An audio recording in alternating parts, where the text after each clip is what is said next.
Good evening to all our mentorship traders. We are on the 22nd of January 2021, Friday evening, 9 p.m. Mentorship Invest Meet. We'll be talking about the recent behavior of Nifty, few sectors, stocks, and then we'll move on to discussing about medium-term to short-term investment approaches and stocks which have started to come on our radar, which we should look into adding in our long-term portfolio.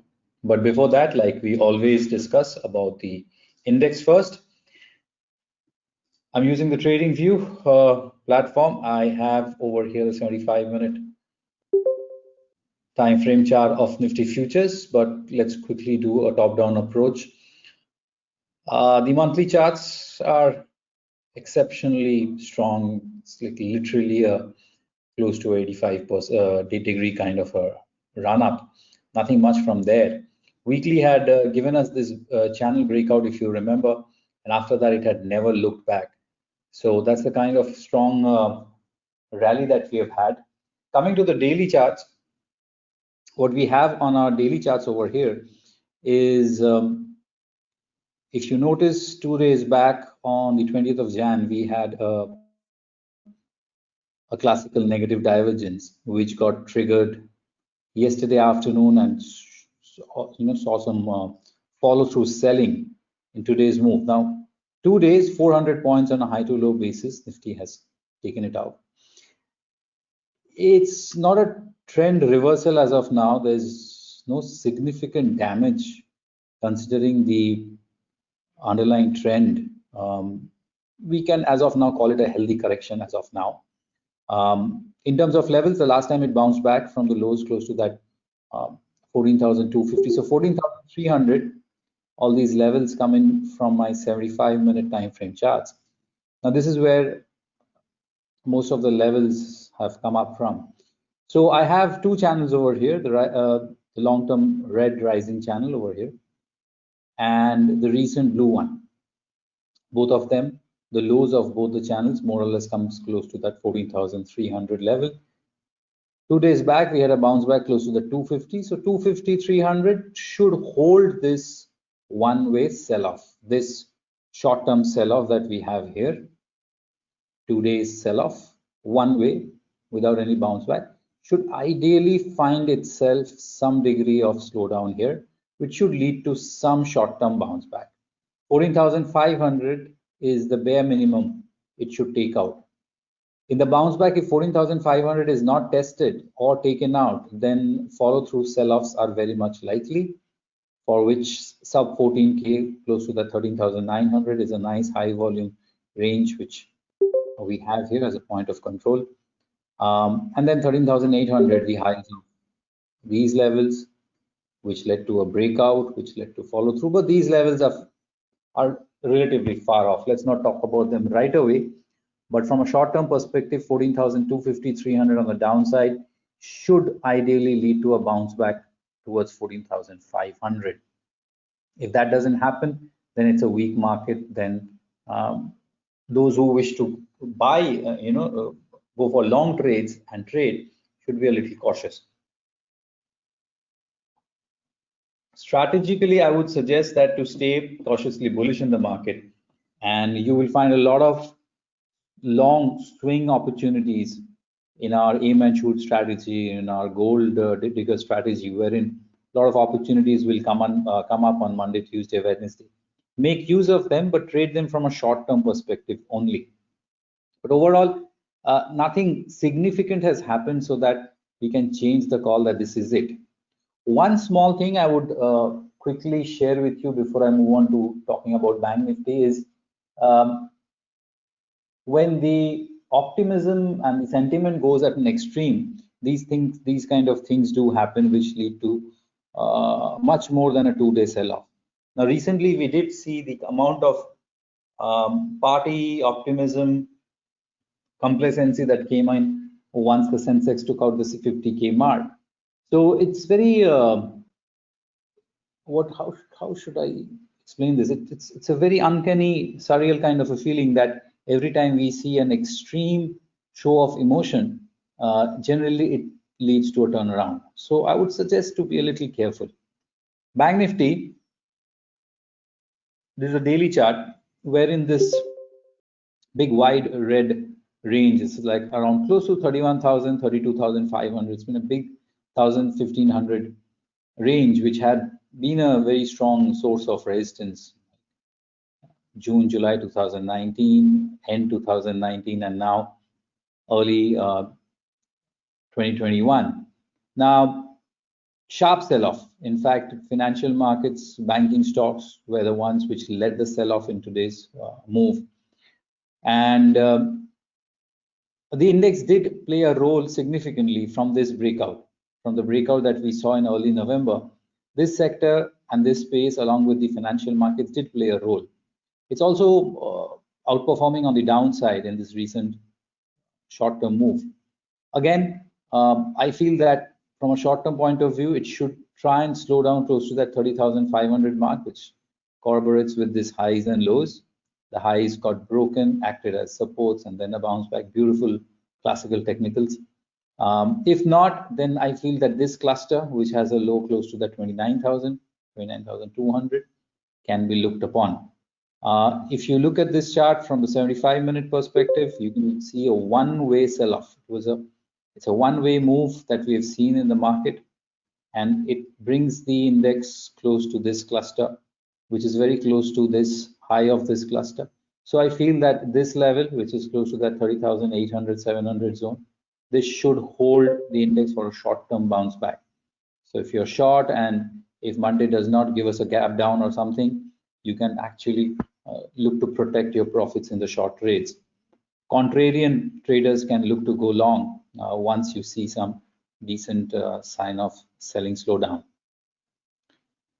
Let's quickly take a look at the sectoral movement this week. This is the RRG charts within stockcharts.com, which we use. And percentage change, we have big sell-off coming in from metals, public sector enterprises, PSU banks, pharmaceuticals, Bank Nifty, private banks. We spoke about this. Auto, big outperformer this week. Most of the stocks, M&M was the one which was a little softer, but apart from that, two-wheelers, Bajaj Auto, Hero MotoCorp just completely gave a huge move. So auto outperformed. IT definitely outperformed. We saw that on Wednesday morning when the market picked up, thanks to the IT stocks. Consumer durables a little bit, but apart from that, rest of all the sectors were negative. Now I'm going to change this 1 week to around 12 weeks, 12 to 13 weeks, around 3 months. And then, and then check that where do we stand. So pharma and MNC. So primarily pharma is the one which is in the lagging zone, but it's picking up momentum. This is the first sign that it can show some strength. It's a mixed space with this. Most of the stocks have given us a short-term correction, like DV's, Dr. Reddy, Sun Pharma. Biocon gap down significantly in today's move. But now that the fact that the momentum has started to pick up, it's too early to call it, but we should be looking at stocks like Sun Pharma close to supports to buy into. This is too early to take a call. The best thing, as you know, with the RRG charts is once the momentum picks up, it should go to improving. Once it's in the improving zone, from there, the big time relative strength comes in. So this will take some time. This is a weekly perspective. So nevertheless, it is a lagging sector, but it also plays the role of a defensive sector. And if the markets continue to slide, then we might get some support coming in from pharma, IT, FMCG. So pharma, amongst the lagging, one should look into. IT is the one, if you look at IT, it's the one which has been weakening a little bit. We have seen this, but the curve over here has started to pick up. So continue to hold on to your grounds to IT, look to buy on dips, not a problem within the IT. FMCG, if we come here, if you recall, I think last week we could not do this session. Last week we were discussing that consumer durables and FMCG are the two that we should keep a very, very close watch on. especially stocks like Hindustan Unilever, ITC. And at that point of time, the momentum was improving. Now we have the FMCG in the improving quadrant. Now going forward, if the market stays softer or weaker, then will this guy go from this end to this end? Means we can see some outperformance. Outperformance does not necessarily mean rise. Outperformance means if the market falls, it will fall less. If the market rises, it will rise more. So it can be a good pocket of to hide, like a defense. So FMCG is something, and consumer durables is the other, which you'll see both of them are behaving very, very similar. In fact, if I sort in terms of the tail, you'll find FMCG in the improving quadrant.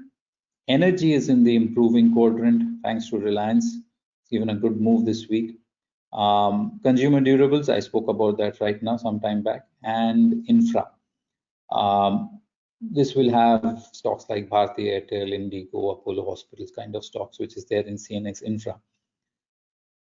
Amongst the weakening, we have IT and small caps. That's okay. Pharma we spoke about. And amongst the strong ones, I think real estate is one we can continue to stay bullish. Metals to be looked to bought into a dip, and we have a dip now.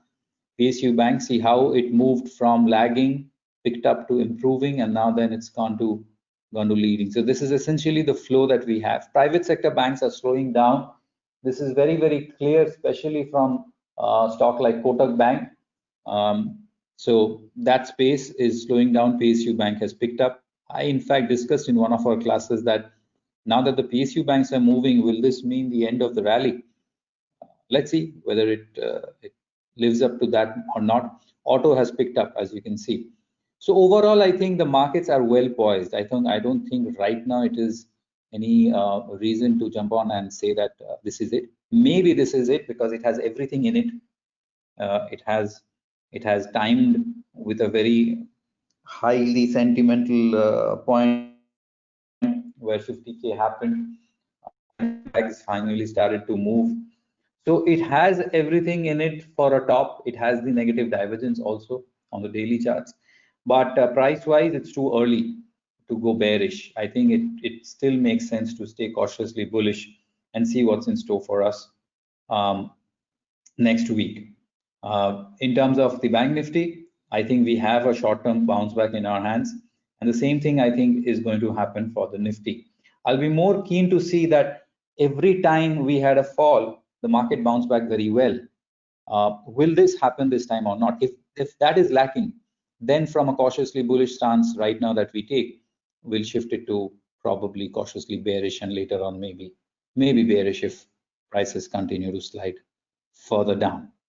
I would suggest that keeping an eye on your risk management sheet, the bet size, the quantity that you're going to trade should be a little curtailed.